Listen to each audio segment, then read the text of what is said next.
And old blues guys used to reinvent themselves because half the time they spent half the time in the fucking can and they couldn't admit to it. So they were saying they do this, do that, hoboing around, drifting around on, freight trains and all that bullshit.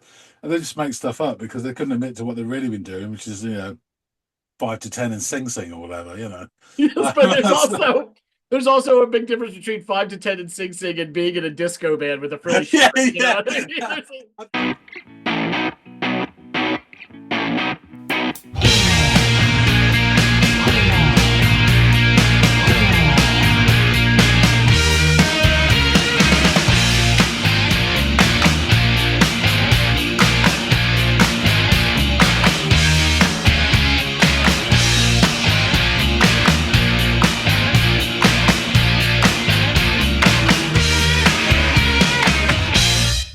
And welcome to another episode of Audiophiles. My name's John, his name's Andy. You're sweet as a honeybee. And like a honeybee stings, you're gonna left my heart in pain. All you left is our favourite song, the one we dance to all night long. More on that later. But first, how the devil are you, Andy? I am well, sir. How you holding up? I'm going to guess fair to middling. Come see, come sir. Excellent. So, you got a track for us to listen to? Yes. What have you got? Open the box. What have you got? Open the box. What have you got? I'll tell you if you give me a second. So I have an artist that I know that you're familiar with. It'd be hard to, I think, be a fan of music or this genre of music and live on your island and not have heard of this guy. But it's Seasick Steve. We both know that you are very much aware of his works, but I don't think that you're familiar with this track, and I definitely don't think you're familiar with this live version of it that I'm going to have you check out. The track by him is called Can't Teach an Old Dog New Tricks, and it is, as I mentioned, a live performance at the iTunes Festival. I think you'd be interested to see who's joining him on stage. At least one of the two characters who he's sharing the stage with might catch your attention. So I'd be interested to hear what you have to say about the track and about the performance. Just remind me, do you know this track by him? No, but I'm aware of it and the album of the same name. Yes, exactly. It is the title track off the album. Spoiler alert. Yeah, like I say this so many times. Obviously, a classic move by me is I'm the first couple of albums of his I know. Dark House Music and The Wonderful. I started out with nothing, and I've still got most of it left. Yes. Yeah. I mean, I actually was. It's so bizarre because, as far as I'm aware, his profile in the States is very much lower than it is in UK. It's like it's like Pixies and a lot of bands. It's disproportionate. What he needs to do is split up with himself and then reform, and then he'll be more popular in the States. Yeah. But his following here is more cult-like, and over there it's about as close to mainstream, I think, as you can probably get, right? Yeah, with his music. I mean, I was watching the night that he first appeared on British TV, which was Hootenanny with Jules Holland in Yes. 2006 going into 2007 as we watched. Yeah, and also, and he to say he had an impact is putting it mildly. Yeah. Awesome. Well, hopefully he captures some of that Yeah. magic again with this performance, and you can come back and let me know what you've made of it.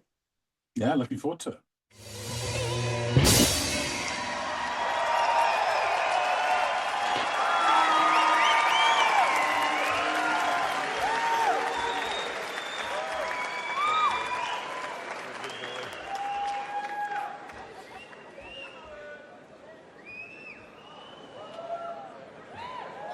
Yes, it is. 2 Morris minors and a broomstick. Hubcaps. Got a new record called You Can't Teach an Old Dog New Trick. This is the song.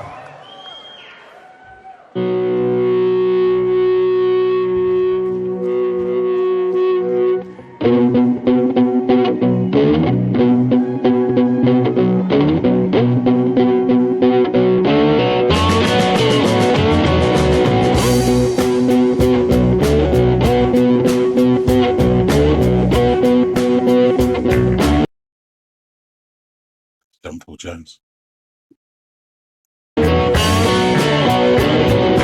Must be something wrong with me. What it is, I can't quite think. I can't seem to do nothing right.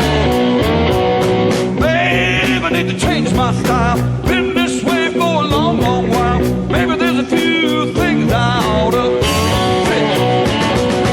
Maybe teach an old dog new trick.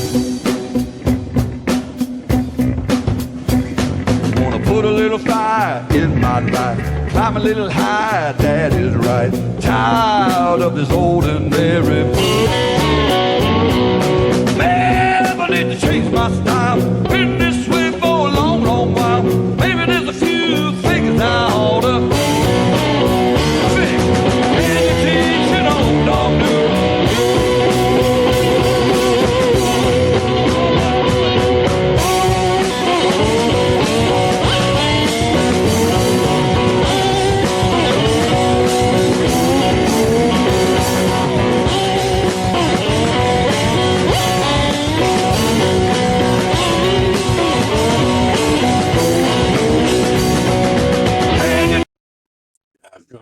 Jesus, we're so halfway through.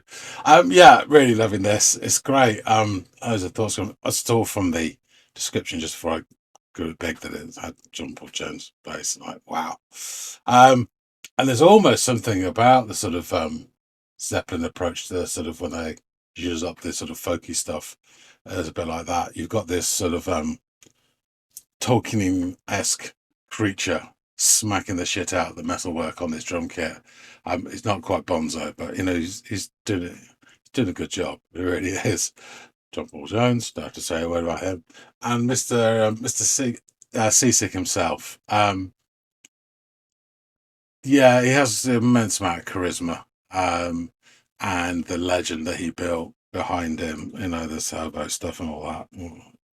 Despite all that nonsense, he still has his presence, and that sort of dirty Delta riff that, you know, comes via Muddy Waters, Elmore James, Johnny Hooker, etc., etc. It's got that wonderful tone to it, and there's especially what Johnny Hooker understood, that sort of groove to it as well. There's a boogie talking. It's great. It really is. Yes, it's got nice dynamics in it as well. He's sort of going for it and then easing back. It all sounds fantastic, and live as well.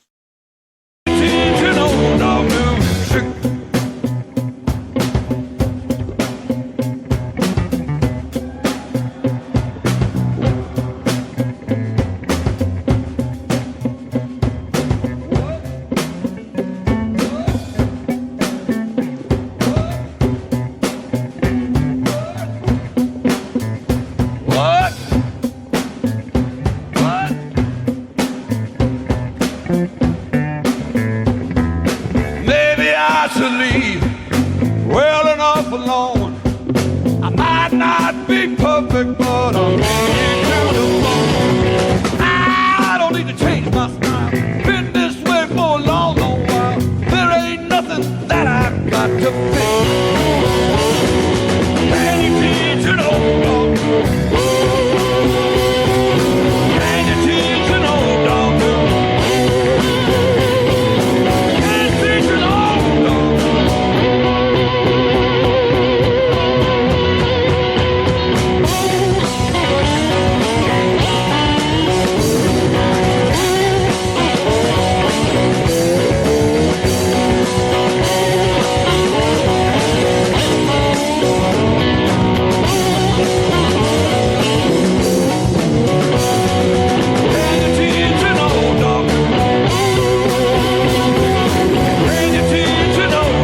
Yeah, I enjoyed that. It's just the right amount of energy and drive to it.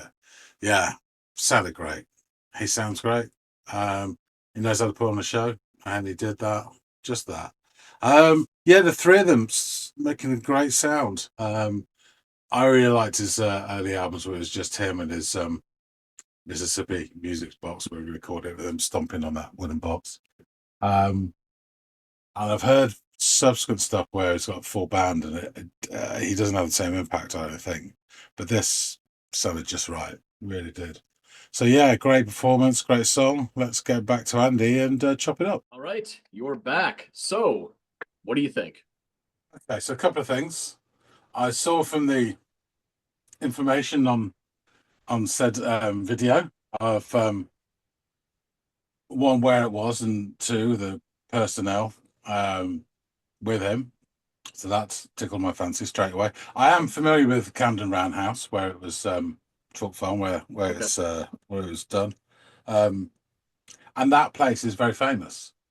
It hosted the first gig by the Ramones in this country, which No pretty shit. much kicked off the punk music movement after Malcolm McLaren stealing his ideas from Neil Dolls and all that. Anyway, so he starts off, and apparently, it's the two Morris Minor hubcaps and a broomstick. Now, I, for one split second, thought he was referring as a metaphor to the band, but no, it's this instrument.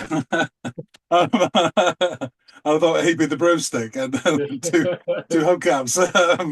But yeah, it's quite funny. So he starts off with that familiar sound, this sort of ditch water riff from the Delta. Which we all sort of love,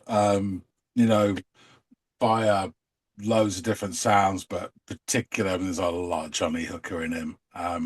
But also, sort of Muddy Waters, Elroy James, blah, blah, you can go on and on and on. But yeah, it's just this great sound. I don't know who the drummer is, but I've got a whole lot of love for the bass player. Well, it's always good to see JPJ in action. It's just fantastic and underappreciated and wonderful. But anyway, so Steve begins to lay out the situation. There's something amiss, but he can't quite put his finger on it. He worries that he can't do anything right and ponders the merits of altering his approach. And there's that age-old question: can you teach an old dog new tricks, or do you just repackage said dog and give him an alternate backstory? And in the end, does it matter when the music itself, repackaged and repurposed 1,000 times, is the final arbiter? Certain types of music are all about image, dreams, fakery, and fantasy, maybe attainment. Others sort of come from within. Mainly, I would say blues and soul, and immediately the connection between the creator and the listener is judged on an instinctive level. You kind of feel if it's right.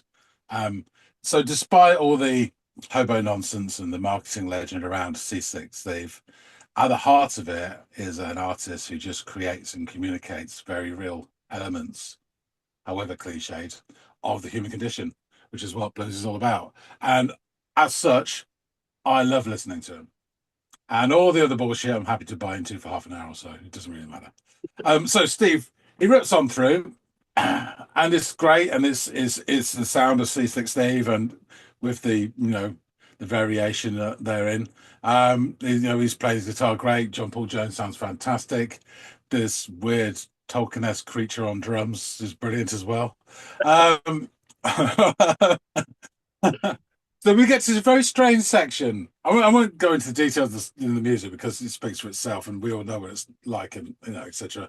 And if you know what it sounds like, listen to the fucking thing. But we get this really weird section, and around the 2:20 mark, where first of all, he stands up, so that's a shock. And then this muted sort of picking of the guitar, because he has these nice dynamics within the song, and he always does anyway. It's part of it. But this muted picking on his guitar, it sounds like somebody tiptoeing into the house at 3:30 in the morning when they promised they'd be back by 11. And he does literally do that. He tiptoes around to the stage center front with some sort of almost trepidation. And then we get these muted what which just sounds a bit like fucking Grandpa Simpson or something until somebody in the sound booth, oh, you shit, we should have had that microphone on, and switches it on. And, he comes in. Lovely stuff. And it's just that added to me the experience, actually, the sort of the imperfections. I really enjoyed it. And then as he opens out, and we get this lovely riffs going and building, and you just get this wave of guitars going over you, and you've got lighted shade, the dynamics up and down. I get a sense, I don't know if it's of John Paul's presence, but I get this sense of these Led Zeppelin touches to this. And then like it hits me that high, when it gets higher, that sort of energetic guitar riff, it does remind me a lot of Jimmy Page's work on Physical Graffiti, specifically in My Time of Dying. It sounds a lot, similar to that. It's not a copy or anything like that. It just, you can hear their cousins, which is like, it's fine. But having John Paul Jones on stage just makes it a bit more.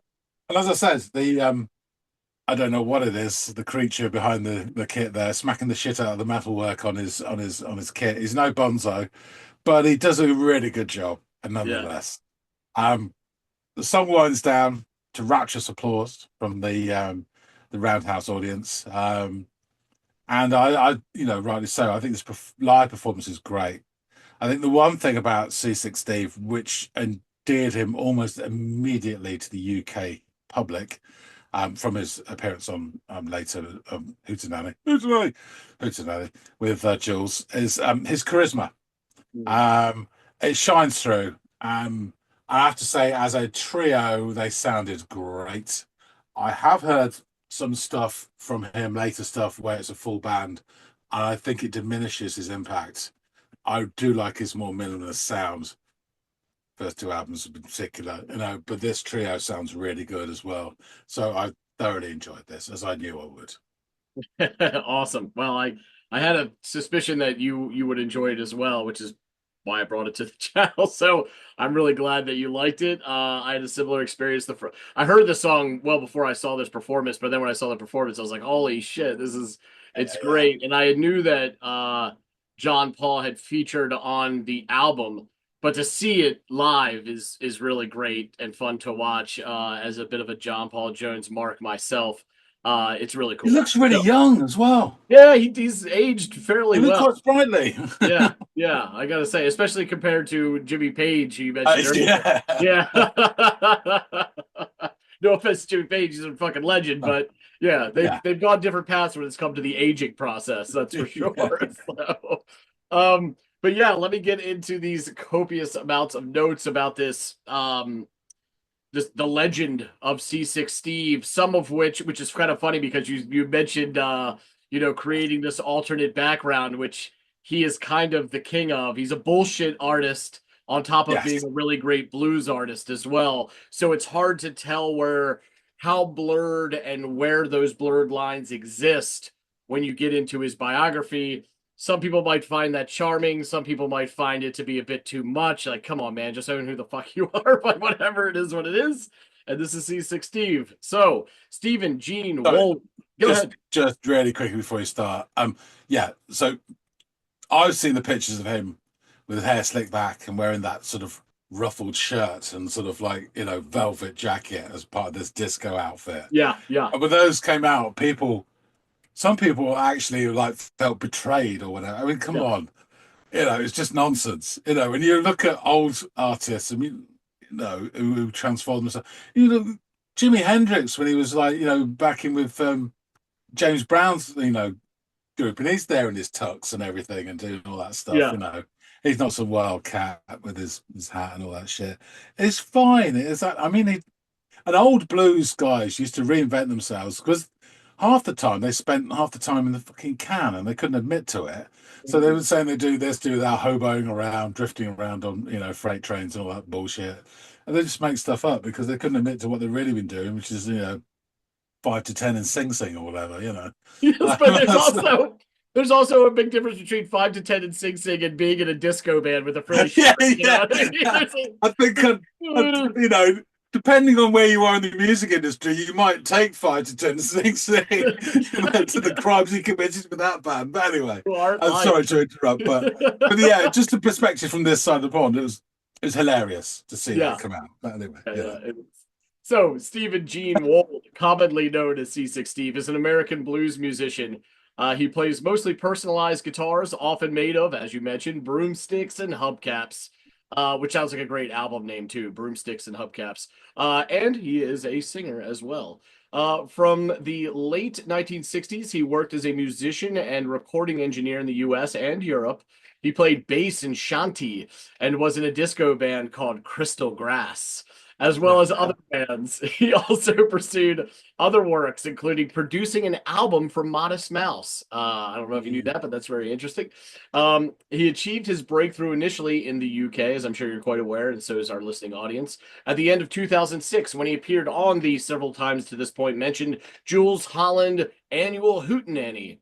And he appeared as, for the first time, Seasick Steve. He has since released 14 albums as Seasick Steve. His most recent was released last year in 2024. The publicity about Wold at the time he first became successful in Britain in the mid-2000s suggested that he was then aged in his 60s and emphasized his past as a hobo in Tennessee and Mississippi. In 2008 interview in Memphis, Wold was quoted as stating, "I came down here as a young feller looking for that blues, but didn't find them. Wasn't in Clarksdale but an hour before a big old redneck policeman ran me right out of town again. This was how it was back then, and there were some places hereabouts you just didn't go if you were a hobo." Okay, Steve. By, by his own account, and I emphasize his own account, he would travel long distances by hopping freight trains, looking for work as a farm laborer or in other seasonal jobs. He claimed he had worked at a carnival as a cowboy and as a migrant worker. And I find that one the most intriguing. It's like, how can you be a migrant worker in the U.S. if you were born in the U.S.? I don't even understand how that might be a bridge too far, Steve. In a 2007 interview, he said, "I rode them freight trains for 14 years off and on," adding, "I've been married to this one girl for 25 years, so I'm a little bit settled down now." In 2016, an unauthorized biography by Matthew Wright presented evidence that parts of Wold's backstory may have been exaggerated. Wright drew on interviews with Wold's estranged eldest son, as well as previously published material covering his career in music since the late 60s. Wold was born in Oakland, California as Stephen Gene Leach, though his biographer suggests that he may have been adopted as a baby. He took the surname Wold in the early 1980s from that of his second wife. In 2000, he gave his age as 50, though later publicity implied that he was older. Official birth records confirm his birth in the year 1951. He claimed that as a child, he was taught to play the blues by Casey Douglas, who worked at his grandfather's garage and later realized that he had been taught the blues. Douglas wrote the song Mercury Blues and had played with Tommy Johnson in the early 1940s. His parents split up when he was 4, and his mother eventually remarried a Korean War vet with whom Steve did not get along and whom Wold described as abusive. As a result, Wold left home at the age of 13. Wold claimed to have lived rough and on the road in Tennessee, Mississippi, and elsewhere until at least the late 1960s. However, Wright's biography claims that Wold lived in Haight-Ashbury, San Francisco for some time from 1965. He attended the Monterey Pop Festival, regularly saw bands such as the Grateful Dead perform in the area, and became acquainted with Janis Joplin and Jimi Hendrix. In about 1969, he toured clubs in the region as a backing musician with Lightnin' Hopkins. In 1970, as Steve Leach, he became the bass player in the innovative band Shanty, who performed a fusion of Indian and rock music. He left California in 1972, moved to Paris, France, where he busked in the metro. He occasionally returned to California, where he married Victoria Johnson in 1974, and they had 2 sons together, but later divorced. Wold also spent time in the 1970s in Hawaii and worked as a session musician and studio engineer, as well as in occasional manual labor jobs. He is claimed to have played with other musicians, including Son House, John Lee Hooker, Albert King, and Joni Mitchell around this time. The legend continues. In 1976, he worked with French producer Lee Hallyday and fronted the disco group Crystal Grass. Leach appeared on 2 Crystal Grass albums released by Philips Records in France, Dance Up a Storm and Ocean Potion, the latter credited to Steve Leach with the Crystal Grass Orchestra. In 1982, he appeared as a singer and guitarist on an album, Women in Sports, by the band Clean, Athletic, and Talented, co-writing their single, I Love to Touch Young Girls. Yikes, Steve. He met Elizabeth Wold. Should have workshopped that name a little bit longer. Didn't have a lot of lasting value, that one. He met Elizabeth Wold in a blues bar in Oslo, Norway, and adopted her surname after she became his second wife. For a time in the early 1980s, he lived in London and then with Elizabeth in Skelmersdale, England. Is that correct? I hope I got that. He later claimed to have run a recording studio in Europe before selling it. He moved with his wife and their 3 sons from Nashville, Tennessee to Olympia near Seattle in 1991. The move was partly motivated by Elizabeth Wold's desire to live in an area reminiscent of her native Norway, but also reflected the area's developing indie music scene. In Olympia, Wold established his own guitar store and recording studio, Moon Music, where he was acquainted with Kurt Cobain and began producing records by local musicians, including Catherine Hanna and Fits of Depression. No, it's so hard for me to believe that through every decade he met every single monumental rock artist by happenstance. It's pretty incredible. Have you seen the Woody Allen film Zelig? Yes. Yes, that's it. He's put himself in all these different. Yes, exactly. He's like, it's also a lot like Forrest Gump, where just he oddly fell into all these monumental moments in rock music. It's quite interesting. There's no reason why not to believe each individual, occurrence of these things. But when you put them all together, yes, in a linear timeline, it's like, yeah. Have fun extracting the giant golden horseshoe from your ass, Seasick Steve. I don't know how you met all these amazing trailblazers in your time, just hoboing around the entire fucking world, but you somehow did. Wold produced the 1996 debut album by Modest Mouse, This Is a Long Drive for Someone with Nothing to Think About, and recordings by the band Pez, on which he played guitar. He also worked closely with the local band The Tremens. In a 2001 interview with The Tremens, they described Wold as a Pacific Northwest music icon who has put his recording stamp on some of the most influential bands to come out of Puget Sound. In 2001, Wold closed Moon Music after being involved in up to 50 albums made there. He said at the time, "I'm finished with America. I'm 50 years old now, and I've been watching Greed play the main stage since I was a teenager. I just can't stand it anymore." I can feel that. With his wife and their sons, he moved to Notodden in Norway, home of the Notodden Blues Festival, and set up a studio juke joint with vintage equipment that he had acquired over the years. After Wold became ill on a boat between Norway and Denmark, he adopted the name Seasick Steve as a parallel to that of blues musician Homesick James, and started to form a band, Seasick Steve and the Level Devils. Wold released his first album entitled Cheap, recorded in 2004 with the Level Devils as his rhythm section, with Joe Husmo on stand-up bass and Kai Christofferson on drums. His debut solo album, Doghouse Music, was released by Bronze Rat Records on November 26, 2006, after he was championed by an old friend, Joe Crushley, DJ on the Balling the Jack Blues show on London radio station Resonance FM. Perhaps you know more about that than I do.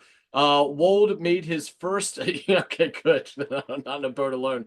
Wold made his first UK television appearance on Jules Holland Annual Hootenanny BBC TV show on New Year's Eve 2006, where he performed a live rendition of Doghouse Boogie on the 3-string Trance Wonder and the Mississippi Drum Machine. After that show, his popularity exploded in Britain, and he commented, "I can't believe it. All of a sudden, I'm like the cat's meow." All of his funny little colloquialisms are just, charming and hilarious to say the least. Like that album title that you mentioned earlier, you know what I mean? Like having nothing and still having it. It's just very funny shit. He was well received in the UK, winning the 2007 Mojo Award for Best Breakthrough Act, and going on to appear at major UK festivals such as Reading, Leeds, and Glastonbury. In 2007, he played more UK festivals than any other artist. It's pretty impressive for his age. At the time, it was claimed in press coverage that he was 66 years old, though he was later demonstrated to be 10 years younger. Wold toured early in 2008, playing in various venues and festivals in the UK. He was joined on stage by drummer Dan Magnuson, or as you know, Thorn Oakensticks, or whatever you sort of perceived him to be there behind the drums. That was him.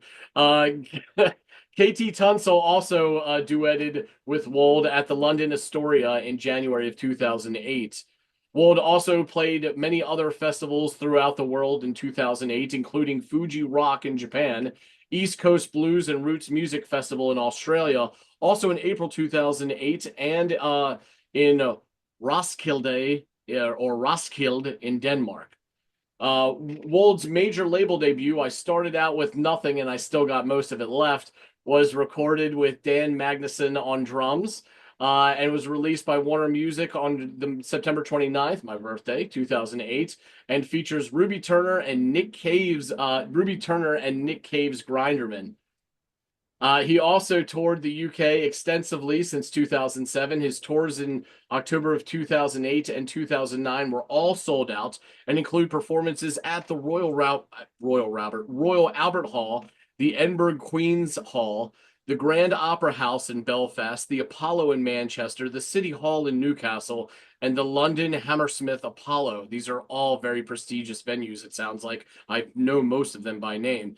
In 2009 and 2010, Wold was nominated for a Brit Award in the category for International Solo Male Artist. In February 2011, Wold signed to Play It Again, Sam, to release his new album, with the exception of the US, where it was released on Third Man Records. Subsequently, his new album, You Can't Teach an Old Dog New Tricks, was released on his new labels, and it was announced that former Led Zeppelin bassist John Paul Jones had played on the new album and performed alongside Wold to promote it. The video we watched today was one of those promotional performances, and also features the aforementioned Dan Magnuson on drums. I think it also stated somewhere that that John Paul Jones also played the mandolin on the album as well, outside of just playing the bass. So yeah, interesting stuff. You Can't Teach an Old Dog New Tricks is a 6 studio album by Seasick Steve. It was released on May 30th of 2011, and it peaked at number 6 on the UK albums charts, number 18 on the Irish albums charts. The album was the second biggest selling blues album of 2011 in the UK, with sales of 131,000 copies. And in 2012, it was awarded a diamond certification from the Independent Music Companies Association, which indicated sales of at least 200,000 copies throughout the whole of Europe. Robert Koch of Drowned in Sound would write of the track in his review of the album, "The title track creates suspense around its refrain, which itself sneaks up on you like a kick in the crotch. The scorching slide riff comes in to melt your ears right off, or trick you into hopping on a freight train in the middle of the desert to go and sell your soul to the devil." BBC Music would write in their review, "Wold's wry sense of self-deprecation is literally written all over his latest record. With the album's title, he seems to be acknowledging his own limitations, or at least challenging outside perceptions of his unswerving brand of distorted, down-home blues, usually played on clapped-out improvised instruments. Never need to change my style. Been this way for a long, long while. Maybe there's a few things I ought to fix," he hollers on this title track. It feels like a declaration of intent, and the rest of the album bears out that threat. So, let's jump into these lyrics. "There must be something wrong with me. What it is, I can't quite see. I can't seem to do nothing right. Never need to change my style. Been this way for a long, long while. Maybe there's a few things I ought to fix. But you can't teach an old dog new tricks." Want to put a little fire in my life, climb a little higher. That is right. Tired of this ordinary bullshit. Never need to change my style. Been this way for a long, long while. Maybe there's a few things I ought to fix, but you can't teach an old dog new tricks. Can you teach an old dog new tricks? Well, that right. Maybe I should leave well enough alone. I might not be perfect, but I'm not, pardon me. I might not be perfect, but I'm me to the bone. I don't need to change my style. Been this way for a long, long while. There ain't nothing that I gotta fix. You can't teach an old dog new tricks. You can't teach an old dog new tricks. You can't teach an old dog. You can't teach an old dog new tricks. You can't teach an old dog new tricks. You can't teach an old dog. You can't teach an old dog new tricks. You can't teach. Have mercy. You can't teach. You can't teach. Oh, Lord. So, there you have it. Plenty on the legend of Seasick Steve, and this really cool live version that I knew you did because I know how much you respect John Paul Jones as a musician. So I'm really glad you like this one, John. Yeah, what is there not to like, you know? Yeah, yeah, It's a absolutely. no-brainer. Absolutely.